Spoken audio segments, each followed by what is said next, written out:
नमस्कार मित्रांनो, स्वराज्य कॅपिटलमध्ये आपलं पुन्हा एकदा स्वागत आहे. आज आपण एका नवीन विषयावर चर्चा करणार आहोत. ते म्हणजे भारतीय शेअर मार्केट कोसळण्याची कारणे.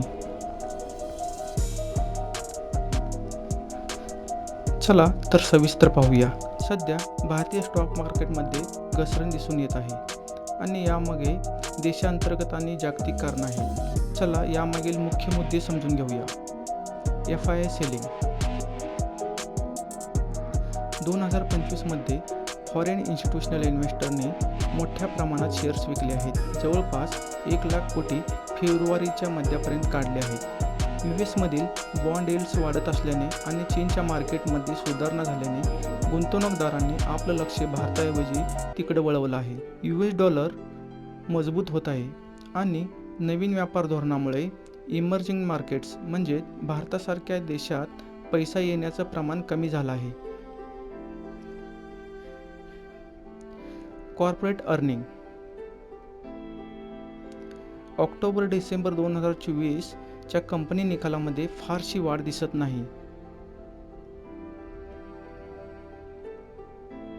निफ्टी 50 कंपन्यांचा नफा कमी आहे आणि मोठी वाढ अपेक्षित होती, पण ती झाली नाही. खास करून IT आणि बँकिंग सेक्टरमध्ये निकाल अपेक्षेपेक्षा कमी आल्याने गुंतवणूकदारांचा आत्मविश्वास कमी झाला आहे. ग्लोबल इकॉनॉमिक अनसर्टेनिटी अमेरिकेचे अध्यक्ष डोनाल्ड ट्रम्प यांनी नवीन टॅरिफ लावण्याची शक्यता आहे, ज्यांचा भारतावर परिणाम होऊ शकतो.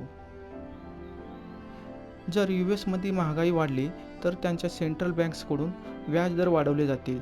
त्यामुळे गुंतवणूकदार भारतीय बाजारातून पैसे काढू शकतात.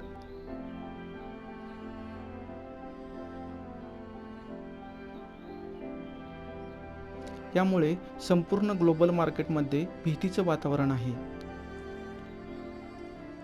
रुपी डिप्रिशिएशन भारतीय रुपया डॉलरच्या किमतीत सतत कमजोर होत आहे.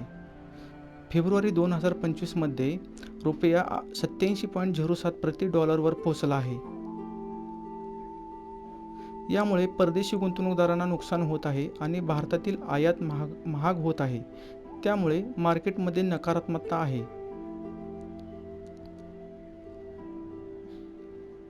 हाय व्हॅल्युएशन आणि मार्केट करेक्शन भारतीय शेअर्स अजून महाग आहेत आणि यामुळे काही गुंतवणूकदार प्रॉफिट बुकिंग करत आहेत.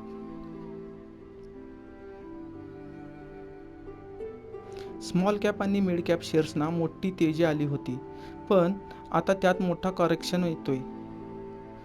डोमेस्टिक पॉलिसी आणि गुंतवणूकदारांचा आत्मविश्वास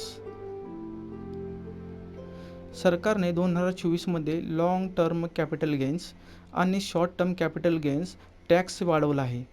त्यामुळे रिटेल इन्व्हेस्टर्स नाराज आहेत.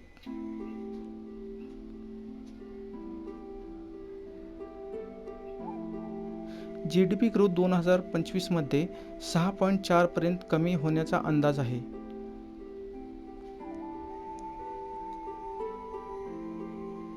एन्हान्स सर्व्हिलियन्स मेकॅनिझम सारख्या नवीन नियमामुळे ट्रेडिंगवर परिणाम होत आहे. पुढे काय होईल? काही तज्ज्ञांच्या मते ही केवळ शॉर्ट टर्म करेक्शन आहे आणि FY26 मध्ये मार्केट पुन्हा सुधारू शकतं, पण सध्या व्हॉलेटिलिटी जास्त राहील. ट्रेडिंग आणि इन्व्हेस्टिंग करताना योग्य जोखीम व्यवस्थापन आणि दीर्घकालीन दृष्टिकोन ठेवा. चला तर भेटूया पुढच्या एपिसोडमध्ये. आणि चॅनलला लाईक, शेअर आणि सबस्क्राईब करायला विसरू नका. धन्यवाद.